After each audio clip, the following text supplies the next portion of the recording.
Muy bienvenidos a Revolucionariamentes, este podcast de historia sobre personas que revolucionaron el mundo. Tenemos hoy un anexo, es un bonus extra a la serie de Casiodoro de Reina, que si nos has seguido hasta aquí, pues seguramente ya te has enamorado del personaje. Pues hoy estoy muy contenta porque tengo a mi lado a un buen amigo, profesor, ha sido profesor, ahora compañero, decano de la facultad IBSTE, la Facultad de Teología IBSTE. Es Arturo Terrazas. Hola Arturo, muy bienvenido. Hola Sara, muchas gracias por la invitación. Es una alegría tenerte. Estamos aquí, nos veis súper bien rodeados de libros y ahora vamos a ir explicando un poco qué es todo esto. ¿Y por qué hemos invitado a Arturo? Pues él es doctor desde hace un año ya. El año pasado se doctoró con una tesis justamente sobre Casiodoro de Reina. El título, tenemos aquí la tesis, la voy a mostrar a cámara. Casiodoro de Reina, hebraísta del siglo XVI, red de conversos y la traducción de la Biblia. Esa Biblia del oso de la que ya hablamos con Silvina. Y él ha hecho un estudio del personaje desde la traducción desde su traducción del hebreo al español, y es decir que es un estudio lingüístico, ¿no? Filológico del personaje. Sí, filológico histórico. Pues tiene un montón de cosas que seguro que os van a resultar súper interesantes, de verdad.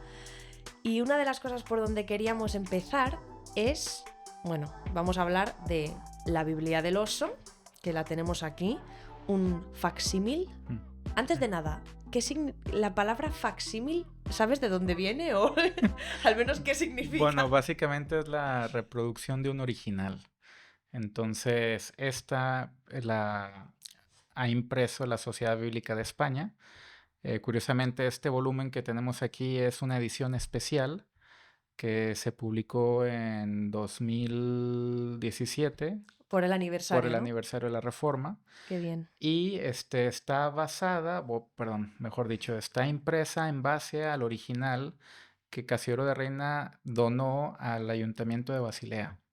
Entonces el Ayuntamiento de Basilea tiene un original de 1569 y es en base a ese original que se hicieron las siguientes reproducciones en facsímil. Qué pasada. Me encantaría ver el original, la verdad. Sí. Pero bueno, por ahora esto es lo más cercano que tenemos. Sí. Y bueno, he de deciros que también Arturo ha sido profesor muchos años de hebreo, así que también de ahí todo ese gusto, ¿no? O la intención de hacer este estudio de Casiodoro desde su traducción, mirando. ¿Te has tenido que meter mucho en el hebreo? Sí, bueno, hubo varias cosas. A mí algo que siempre enfatizo es el tema de que las Biblias crean un lenguaje litúrgico en la vida de las personas. ¿A qué me refiero con esto? Que casi todos los sermones que escuchas, el material de escuela dominical que utilizas, los folletos evangelísticos, los comentarios bíblicos, las canciones que cantas, provienen de un lenguaje teológico, doctrinal, que principalmente, si eres protestante, depende en gran medida de esta traducción de la Biblia. Entonces, frases, por ejemplo, en el libro de Job, Jehová quitó, sea el nombre de Jehová bendito, el Salmo 23, Jehová es mi pastor, todo eso lo estamos tomando de una traducción en especial y hemos adquirido un lenguaje que, sin saberlo, está dentro de nosotros.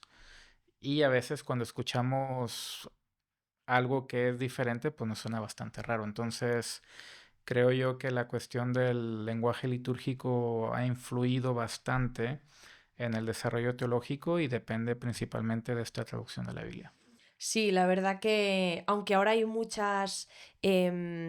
una gran variedad de traducciones, digamos, y eso da mucha riqueza también, y damos gracias a Dios por ellas, Sí. pero es verdad que si eres hispanohablante y protestante, tienes ahí como el soniquete de las expresiones Sí.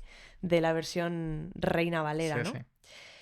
Pues si quieres pasamos ya a hablar un poquito de la portada, porque la portada en sí tiene mucha enjundia y tiene un mensaje secreto en clave, ¿no? Parece. Sí, sí. Pues bueno, no sé si podemos ver. Sí, sí, Toma, te la dejo a ti, te la dejo a ti, que esto pesa un montón. sí. Bueno, básicamente, y bueno, honor a quien honor merece, la tesis me llevó 7 años, desde que me matriculé hasta que la pude defender. Aquí se ve la portada. Y algo interesante que hablé con mi supervisora, Ana Bejarano. Ana Bejarano, aparte de ser profesora en la Universidad de Barcelona, ella ha traducido las obras de escritores israelíes Mm, contemporáneos, como Amos Oz. Entonces, ella también ganó el Premio Nacional de Traducción, si no recuerdo mal, creo que en 2017 o mm, 2018. Y ella también fue mi profesora en el programa de máster, pero algo que le llamó la atención a ella fue que al ver la portada, la leyenda que aparece en hebreo está escrita primero en escritura askenazí. Dentro del judaísmo hay diferentes ramas. Casero de Reina, bueno, hablaré más adelante de la influencia sefardí. Hay evidencia que apunta a que él era judío converso, pero hay si se puede considerar un error, mm. porque hay dos formas de escribir la mem o la m en el hebreo. Aquí la escribe la M final, la mem, como si fuera una mem inicial o medial. Y si te fijas, la siguiente palabra, leolam, la escribe como una mem final normal. Sí, vamos a. Sí, Yo voy a sacar mis conocimientos del hebreo, porque yo he dado un poco de hebreo y de lo que me acuerdo. Hay algunas letras, como decía Arturo, que al final de palabra se escriben de manera sí, diferente, porque es un idioma tan bonito y tan fácil sí, que las letras cambian de sí, forma. Entonces, según está aquí puesta, sería un error, porque la manera correcta sería esta, ¿no? Entonces, claro, sería raro que hubiera un error claro. si no fuera algo a propósito, ¿no? Sí, sí, esas cosas no pasan. Curiosamente, lo que acabas de mencionar fue exactamente lo mismo que me dijo Ana Bejarano al inicio de la tesis. Mm. Esto se tiene que investigar porque errores así no había. ¿Y alguien más había investigado esto La antes? leyenda en hebreo no, se había mencionado como un error de transcripción o de impresión, Mm. pero nunca se había hecho un estudio pormenorizado de esto, ¿sí? ¿Qué significa? Si nos lo puedes Sí, leer bueno, toda. básicamente dice Davar, Eloheinu, Yakum, Leolam. Y aquí está la traducción, la pone también. La palabra, o sea, Davar, Eloheinu de nuestro Dios. Bueno, no sé si te acuerdas del sufijo de pronombre Sí, y todo sí. eso, sí. La palabra nuestro Lu. Dios, Yakum, aquí está el verbo, Yakum permanece, Leolam para siempre. Mm. Entonces pone un texto que aparece en Isaías capítulo 40, que aquí lo pone. Aquí está una cuestión interesante. Si te fijas, es el castellano antiguo, donde las S parecen F. Sí, La clave, y esto es un plus también para la entrevista, es siempre que leas el castellano antiguo, léelo en voz alta. para Y poder entender algo, ¿no? y tendrá sentido. Tendrá sentido. Si te fijas, aquí está el español, Sí, trasladada en español, y fíjate cómo está la S también de una forma es muy verdad, muy curiosa. parecida a una F. A una F, sí. Entonces, volviendo a esta leyenda, ese versículo en Isaías, ¿a qué se está refiriendo? Síguenos contando, ¿qué pasa? ¿Qué pasa aquí con esa mem Pues bueno, mal puesta? pasó el tiempo y Ana Bejarano, me acuerdo que en el penúltimo año me dijo, oye, ¿has sabido algo de esto de la leyenda en hebreo? ¿Qué pasa con esa Mm. mem? Así es. Y le dije que no. Ella, curiosamente, cada año va a Israel a charlas porque ella traduce a los escritores israelíes modernos. Y fue a una sesión de una persona que habló acerca del Mesías que está escondido en una mem. Entonces ahí ya empezó la cuestión de que me dijo, vamos a investigar esto, porque todo parece indicar que ahí hay una mención del Mesías. Mm. Entonces eso ya empezó a oler de una forma muy curiosa. Se te harían los ojos chiribitas, ¿no? Porque... Chiribitas. Y resulta que en la Biblia hebrea hay dos textos que, al igual que en la portada, en Isaías 9, curiosamente, donde se nos mencionan los títulos del Mesías, admirable, consejero, Padre eterno, Mm. príncipe de paz, y otro texto en Nehemías acerca de la muralla de Jerusalén que está cerrada, donde la mem está escrita de una forma mal, como aquí. Hay un error, si se puede utilizar, Mm. de impresión o transcripción. Dentro del texto Dentro del texto bíblico. hebreo, Vale, ¿sí? vale. Uno es Isaías 9:6. ¿Qué pasa? Que cuando uno va al Talmud y a la literatura rabínica, en el Talmud mismo se nos menciona que se tenía la expectativa o la esperanza que el rey Ezequías, con la gran liberación que se obtuvo de mano de Sennacherib, o sea, cuando Dios lo libra de mano de Sennacherib, que Ezequías de alguna forma iba a ser una especie de Mesías o iba a ser el Mesías Ujú, profetizado, predicado. ujú. ¿Qué pasa? Que pues, vemos en la misma narrativa bíblica que él no lo fue. Entonces, la idea es que el Mesías, en algún momento, ese texto de Isaías 9:6, donde está la mem cerrada, que es La la mem mem falsa, cerrada al digámoslo. inicio de palabra, que en Mm. algún momento con la venida del Mesías esa mem se iba a abrir. Y se iba a abrir porque la mem inicial o medial tiene una pequeña abertura. Entonces el Mesías de Mesías, que empieza con mem, está en la mem, va a salir y en algún momento cuando venga y se manifieste, después se va a encerrar para siempre, porque va a reinar para siempre. Madre mía, o sea, un mensaje mesiánico dado por la forma de esta letra, ¿no? De esta letra. Y curiosamente, el texto que aquí decide poner Casiodoro de Reina es Yacum, que esto puede ser permanecer, levantarse, alzarse, Ujú. y Leolam para siempre. Esta Leolam también se utiliza como una eternidad. Mm. Entonces el Mesías ha salido, se ha levantado, ha salido y se ha encerrado para siempre. Madre Entonces aquí mía. hay un mensaje que esto nos ayuda a ver una cuestión peculiar también. Los lectores originales de esta traducción de la Biblia eran personas de origen judío, Que podrían entender que ese... podían entender esta leyenda, este mensaje principal. ¿Sería quizás algo que más de la jerga popular, no jerga, sino de un conocimiento entre los judíos, esta cuestión de mem abierta, mem Sí, cerrada? sí era conocido, era bastante conocido. Vale, vale. Y una de las personas que hablan de esto es David Kimhi, que era un rabino de origen español que vivió en Francia. Entonces ya se conocía muy Mm. bien esto.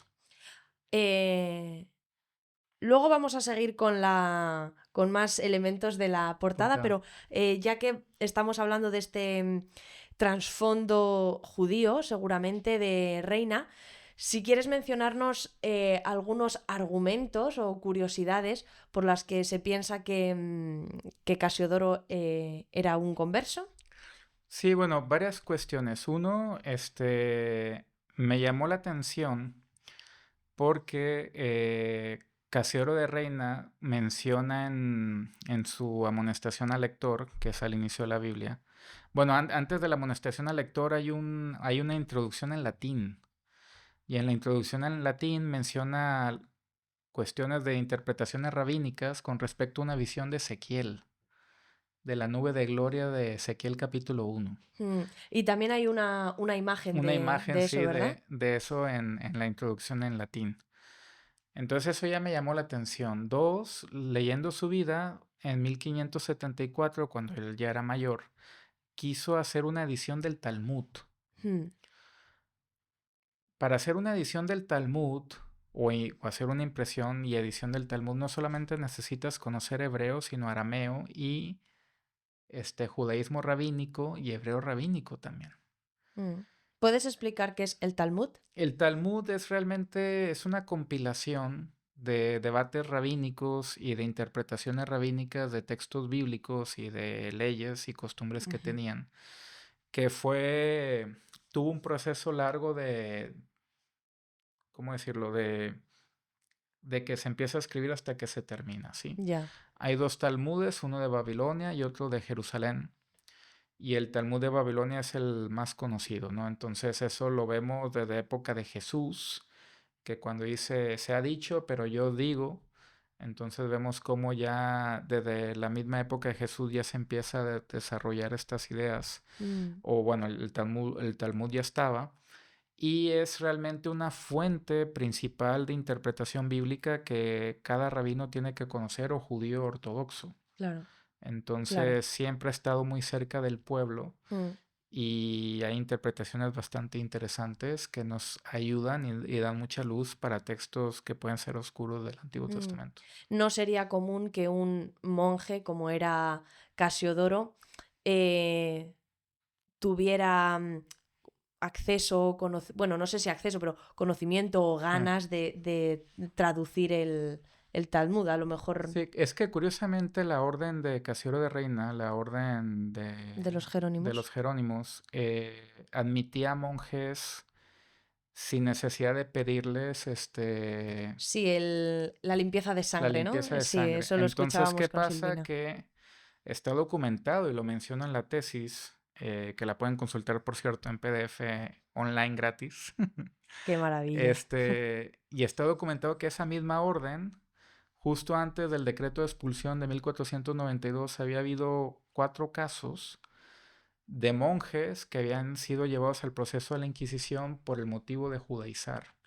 Mm, Uno de ellos estaba circuncidado, uno de ellos sabía hebreo, mm, otro de ellos, curiosamente, solamente confesaba familias de origen judío. Otro tenía ya organizado un plan para llevar a judíos a establecerse en Constantinopla, mm, en la actual Turquía, en el Imperio Otomano. Entonces, o hay evidencia de que esa misma orden tenía bastantes mm, monjes de origen judío entre sus filas, mm. que tenían literatura en hebreo, que practicaban todavía las mitzvot, que son las ordenanzas sanitarias de alimentación y todo Fíjate. eso. Entonces, yo creo que Casioro pertenecía a este grupo. Qué interesante. ¿Alguna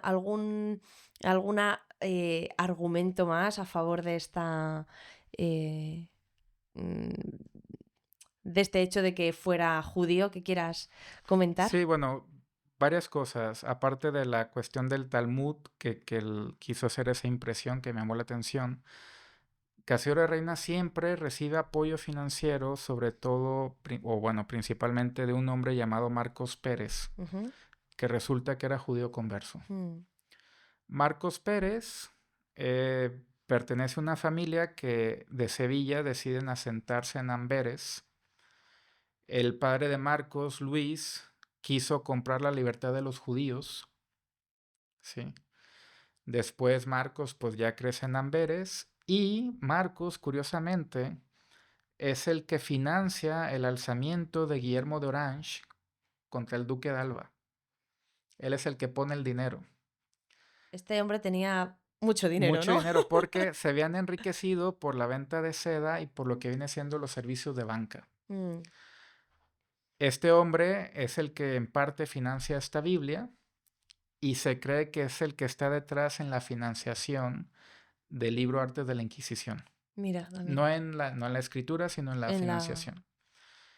Que bueno, es una de las teorías es de que Casiodoro de Reina es el personaje que escribe ese libro. Hay mucho mm, debate todavía, mm, pero Marcos Pérez es el que pone el dinero. mm, Y me llamó la atención que todos los lugares donde va Casiodoro de Reina, hay una nutrida red conversa que mm, lo apoya. sí. Entonces esto pues también me llamó mucho la atención. Y lo más interesante, quizá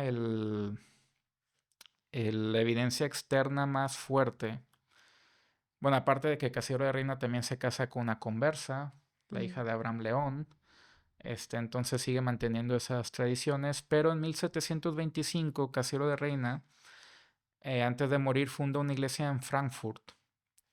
Y siglos después, en 1725, un pastor llamado Johannes Müller describe la fundación de la iglesia y menciona en 1725 cómo esa iglesia la fundó el converso sefardí Casiodoro de Reina. Mm. Entonces, con estos elementos, pues todo apunta en esta dirección. Claro. ¿Cuántas cosas sabes, Arturo? Si es que yo cuando le tenía de profesor esto era un pozo que no se acaba. Sí, sí. Pues vamos, como decía, pasando otra vez a la portada. La portada es muy curiosa. Bueno, yo creo que podemos poner una foto en algún lugar en la pantalla. Sí, Vamos a ver que hay un oso que está como, bueno, apoyado en un árbol, ¿no? sí, Tomando miel de un panal. sí, Y hay diferentes conjeturas acerca de, pues, que si es el oso y el madroño, un montón de... Algunos también dicen que eran, bueno, una imagen para despistar, para que no pareciera una Biblia de sí, sí. cara a las revisiones que hacía la Inquisición. Cuéntanos qué conjeturas hay alrededor de esta portada, de lo que significa. Sí, es muy interesante porque yo creo que también debe de haber algún mensaje ahí que se quería transmitir. Mm, Por un lado, esta Biblia la imprime o se imprime en la impresora o en los talleres de Tomás Guarín. Y Tomás Guarín era un hombre que tenía en su sello de impresión una palmera. ¿Qué pasa? Que en esta Biblia no aparece el sello de impresión de Tomás Guarín, sino el sello de impresión de Matías Wiener. Y Matías Wiener ya era un impresor que se había establecido en Basilea, de origen alemán. Y esta misma portada la había utilizado para el comentario de un reformador que se llama Ecolampadio, Juan Ecolampadio, que fue el reformador de Basilea. mm, Sí. Entonces, esta misma portada, Casiodoro de Reina la sabía, la conocía, vale, vale. y decide adaptarla o apropiarla a lo que viene siendo la Biblia. Mm, Ha habido muchísimas conjeturas, si es el oso y el madroño. El árbol realmente pues no es un madroño porque el madroño es algo muy frondoso. mm. Se ha mencionado que puede ser el mazo de la Inquisición, yo tampoco lo creo porque es una colmena. Sí, ahí parece como podría ser un mazo Sí. hacia abajo, ¿no? Lo interesante también es de que si te fijas aparece un libro abierto y en ese libro abierto aparece el nombre sagrado de Dios escrito en hebreo. Es verdad. Ya. Y hay una abeja Encima. encima y esto nos lleva otra vez a quizá los salmos de tu palabra es más dulce que la miel. Mm, Y lo interesante es que si te fijas también hay una araña que se está acercando y sí, y la abeja va a proteger el nombre. Entonces, yo creo que hay muchos factores ahí que no ha habido un estudio pormenorizado o detallado. Se han hecho muchas conjeturas, pero yo creo que hay una enseñanza, un mensaje ahí que para nosotros está oculto, pero que para las personas de esa época no estaba tan oculto. claro. Entonces, yo creo que se quiere transmitir algo, hay un significado, hay un propósito Mm, detrás de esto. Creo que debe estar ligado hasta cierto punto con la leyenda en hebreo.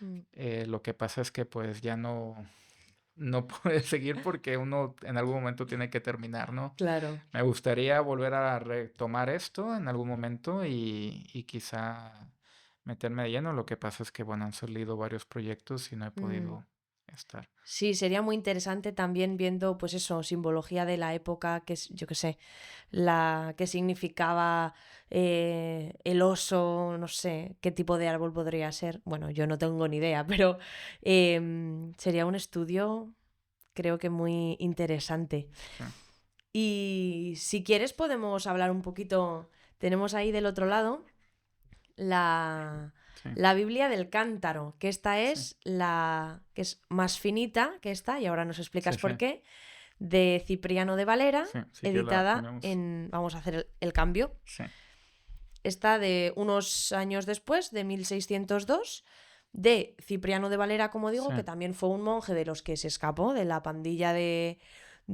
los excursionistas. Para los que habéis estado siguiendo el podcast, pues ya sabéis a lo que me refiero, los monjes fugados. Y cuéntanos un poco de esta traducción, qué diferencias hay con la de Casiodoro, y luego hablamos de la portada. sí, bueno, él Curiosamente, Cipriano de Valera, él huye a Inglaterra y hace toda su vida ahí. Toda su vida teológica, toda su producción es en español. Lo utilizan como espía, hace servicios de espionaje, hace escritura polémica. Y al final de su vida, se cree que él muere en 1602 también, decide ir a Ámsterdam a imprimir la Biblia ahí. Curiosamente, uno de los que apoyan la impresión de la Biblia es Mauricio de Orange, Mm, ¿sí? El descendiente de Guillermo de Orange. Pero lo que resulta muy particular es de que en Ámsterdam, en 1602, todos los judíos de origen español se habían asentado ahí. Entonces, el que la haya impreso ahí tiene un significado, yo creo, también muy fuerte. De acuerdo a una autora, Ruth Pike, él también viene él es judío. Este, ya no se sabe mucho más acerca de su vida a detalle, pero si quieres vamos a la portada para sí, explicar algunas cosas importantes. Si te fijas, aquí tenemos, este también es un facsímil, ¿sí? ahí.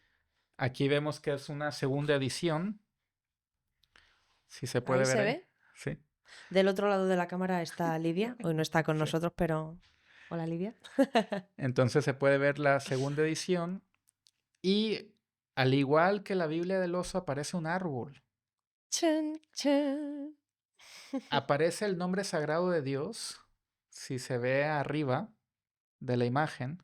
Ah, vale. Eso que parece un Sí, 3333J. sí. Entonces es el nombre sagrado de Dios en una escritura hebrea muy particular. Vale, sí, ya lo veo. Aparece como la nube de gloria, si se fijan. Ah, sí. Si es como la nube de gloria que aparece. Hay dos hombres. Arturo es muy fan de la nube de Gloria. Sí, Tenemos que hacer un programa sí. solo para explicar eso.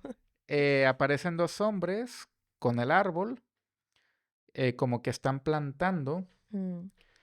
Se ha mencionado o se ha interpretado como que uno es Apolo y el otro es Pablo, Apolos plantó y y Pablo Pablo regó, regó, o sí, algo así, ¿no? pero el crecimiento lo ha dado Dios. Ujú.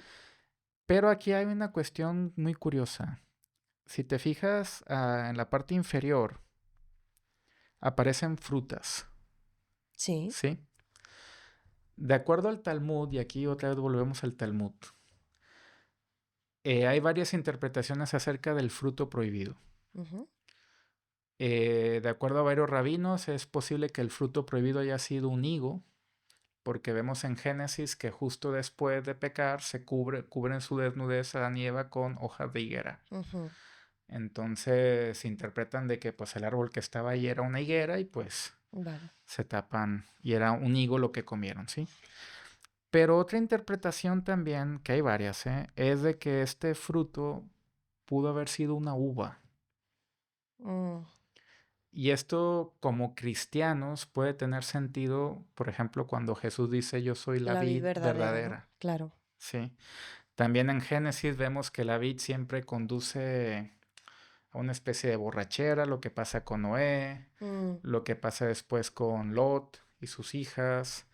Vemos que hay un desenfreno, entonces se interpreta también a veces la uva con eso, pero aparte de eso, si te fijas, hay un animal aquí que sale, Una serpiente, una ¿no? serpiente. Entonces, si esto puede simbolizar como el ¿El Edén? paraíso, el O... Edén, y la serpiente y la vid, y si esto es una vid también. Vale, vale, Entonces, vale, vale. no ha habido, curiosamente, y esto es algo que para los que nos están escuchando, de Cipriano de Valera no hay una biografía canónica, por así decirlo, Ujú. algo que sea la fuente o Mm. referente de investigaciones sobre su vida y obra. No hay nada todavía publicado a día de hoy. Dos, todo lo que él escribe está en español, entonces esto nos hace todavía más Nos lo hace accesible, accesible. claro. Y algo también interesante es que en la Mm. misma introducción, porque él escribe una exhortación al lector, eh, menciono brevemente, pone todos los libros del Antiguo Testamento en hebreo. Vale. Entonces, por ejemplo, pone Génesis en hebreo es Bereshit, en el principio. Éxodo en hebreo es Beleshemot, que quiere decir, y estos los nombres. Levítico en hebreo es Baikra, y llamó. Números en hebreo es Bemidbar, en el desierto. Lo va diciendo así. Así en Vale, vale. todos los libros del Antiguo Testamento. Entonces, otra vez, si él va a Ámsterdam, que tiene una gran cantidad de judíos, ¿quién es el lector principal Ya, de de esta esta. traducción? Pues gente de origen judío español. Mm, mm. Baruch Espinosa tiene esta versión, la de 1602, en su biblioteca. Y Baruch Espinosa, algo que hablaremos más tarde, también menciona y utiliza la palabra Jehová. Si te fijas, esto igual lo puedes poner en una fotografía. Sí, Aquí aparece la palabra minja en hebreo en mayúsculas. sí. Cuando se está despidiendo, Cipriano de Valera dice lo siguiente: plega a su majestad quiera por su Cristo aceptar este mi minjá, este mi sacrificio vespertino que yo ofrezco en mi vejez. Entonces minjá es ofrenda en hebreo Vale. y no la traduce. Entonces aquí ya también hay unos indicadores Sí, se les empieza a interesantes. ver el plumero bastante. Sí. Sí, quizá la diferencia más notoria entre las traducciones es de que Cipriano de Valera quita los libros apócrifos. Ujú. Por eso podemos comparar que el grueso de las Biblias es A los muy... protestantes no les gustaba leer tanto. El grueso de la Biblia es muy diferente y hay Mm, algún cambio muy menor en mm. alguna cuestión de alguna breve introducción en algún capítulo de los libros o algo así. O sea, Valera hace una revisión Sí, de la Biblia del oso, sí. pero no cambia tanto. Aparte de quitar esos libros, a nivel No de hay no hay un lenguaje. cambio sustancial. Bueno, quizá algo que hablaremos, el nombre de Jehová, Sí, esto quería preguntártelo. mientras Casiodoro de Reino utiliza lo que viene siendo la I latina, Ujú. ya Cipriano Valera utiliza La J. la J a veces. Entonces vemos el Eh, cambio ahí. Quería hablar de este tema de la palabra Jehová, que Sí. parece que era un término que, que viene de estos autores del siglo XVI, protestantes, judíos. Cuéntanos. Sí, bueno, esto también es algo que me sorprendió mucho en la investigación. El nombre, o bueno, la transliteración del nombre sagrado en español proviene principalmente de la grafía del hebreo que aparece en Éxodo capítulo 3, en el verso 2. Vemos que en Éxodo capítulo 3 es cuando Dios se le manifiesta a Moisés por su nombre Ujú, contiene su esencia, ¿sí? Pero en el verso 2 vemos que aparece el ángel del Señor y la transliteración de la grafía es literalmente, bueno, la yod, que puede ser una I latina o una Y ujú. o una J, dependiendo si eres portugués o catalán o español. Luego la Sheva inicial, que es una E. Luego tenemos la Hei y luego tenemos la Holem, una O. Entonces, Yeho. Y luego tenemos la Vav, la Kames, Jehová. Ujú. Esa transliteración aparece por primera vez en una Biblia de Santo Espagnino editada por Miguel Servet en 1542. Pero antes de Servet, en 1278, un hombre llamado Ramón Martí escribe una obra que se llama Puyo Fidei. Literalmente significa el puñal de Dios. Ujú. Y esa obra la utiliza para evangelizar a las personas árabes y judías de Ujú. su época. Ramón Martí acompaña a Paulo Cristiani, que era un judío converso, en la disputa de Barcelona. La disputa de Barcelona fue cuando chocan, o bueno, debaten, mejor dicho, Paulo Cristiani y el gran rabino de Girona, Nachmanides Bonastruc Saporta, sobre el tema de la Trinidad. Mm. Está presente el Jaime el Conquistador y bueno, hay un debate tremendo y pues Nachmanides Bonastruc Saporta termina yéndose. Años después de ese debate, Ramón Martí escribe este libro y decide poner el nombre sagrado de Dios, transliterarlo o escribirlo como Jehová. ¿Qué argumento utiliza? Utiliza el siguiente. Si es un nombre que se puede blasfemar y hay ejemplos donde se ha blasfemado, pues es un nombre que se puede pronunciar, Ujú. que tiene un significado. Si es un nombre por el cual debes de jurar, Claro, tienes que poder tienes que decirlo. poder decirlo, tienes que poder pronunciarlo.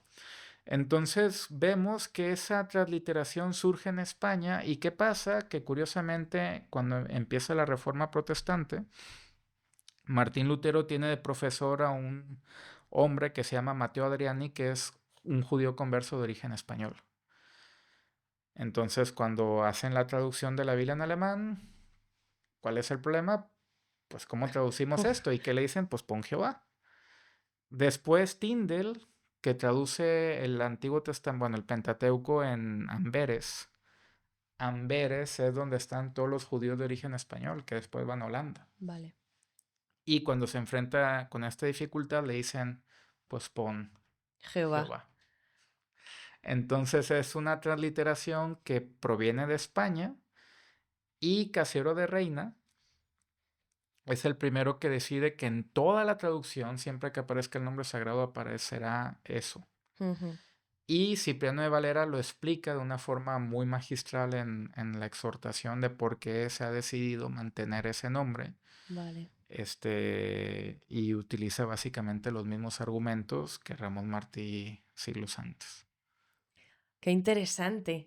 Sí. Pues muchas gracias, Arturo. No, No sé si hay alguna cuestión más que quieras sacar respecto a la tesis. Bueno, de la tesis podrías decirnos un montón de cosas. De sí, sí. hecho, a lo mejor podemos hacer otro capítulo porque te centras en Eclesiastés, en la traducción de Eclesiastés, ¿verdad? Sí, quise utilizar un Eclesiastés como el argumento de demostrar el conocimiento del hebreo de Casiodoro, ¿sí? Mm, Por varios aspectos del libro, el hebreo es complejo, mm, mencionar los comentarios que él pone al margen. mm, Entonces quise utilizar un libro que no fuera ni tan extenso como los Salmos o Isaías, ni tan breve como Ruth de 4 capítulos. Entonces mm. creo que Eclesiastés con 12 podía demostrar eso y demuestro que él conoce bien el hebreo. ¿Qué crees que aporta poder tener, como hispanohablantes, unas traducciones que vienen de judíos conversos? Pues este es un tema que yo creo que nos ayuda a ver, y bueno, yo lo hacía cuando enseñaba hebreo en esta casa en Ipste, la riqueza y la fidelidad en la traducción que tenemos sobre todo del Antiguo Testamento. A día de hoy hay mucho debate, por ejemplo, en la traducción del Nuevo Testamento de Casero de Reina, si realmente utilizó a partir de Santiago, creo, a Apocalipsis, la traducción de Encinas. Sí, eso. Eh, no se sabe muy bien si su traducción de los textos del griego o él era un helenista muy versado. Ujú. Hay mucho debate, creo que hay un área de investigación también ahí que puede ser interesante. Pero, por ejemplo, vemos en la vida de Servet que él sabía bastante hebreo, es descendiente de judíos. Y él, por ejemplo, que es el que hace la edición de la Biblia de Pagnino en 1542, pone 2000 anotaciones en el texto del Antiguo Testamento, del hebreo, y solamente 6 del Nuevo. Parece que no sabía tanto griego. Entonces parece ser que no sabía tanto griego. Y cuando es el proceso de Ginebra, se lo recalca, ¿no? Mm, Y le hacen ver que él no sabe griego y bueno, hay una cuestión ahí muy interesante también mm, de ese debate que se dio.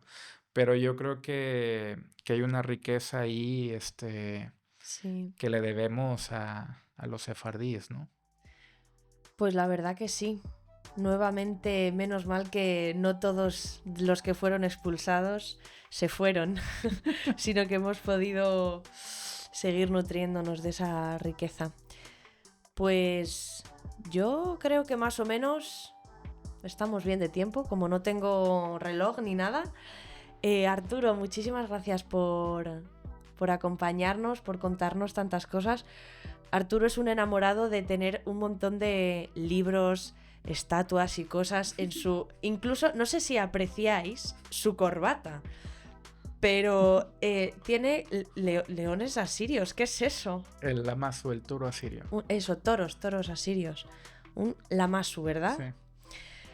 Sí. Arturo sabe un montón de cosas sobre Egipto, Asiria, sobre todo el Próximo Oriente Antiguo.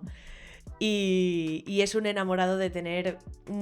No veis todo lo que tiene aquí, pero cuadros, papiros, estatuas... Y es genial, tiene como un museo y entre ese museo tiene estos facsímiles de la Biblia del oso y de la Biblia del cántaro, y es una alegría pues poder traerlo hoy aquí para vosotros, a Revolucionariamente. Nos veremos más, Arturo. Gracias. Yo pienso que tenemos que hacer más cosas juntos, así que gracias por acompañarnos hoy. Muchas gracias por escucharnos y nada... Ya sabéis, somos un podcast de 812 Producciones. Podéis entrar en nuestras redes, seguirnos y seguir escuchando este podcast con este anexo a la serie de Monjes en Fuga. Damos por finalizada esta primera temporada del podcast y volvemos el año que viene, 2024, a principios del año que viene, con una nueva temporada, con historias también de gente que revolucionó el mundo, o al menos su pequeño mundo. Muchas gracias, Arturo. Gracias. Gracias a vosotros por escucharnos. Hasta pronto.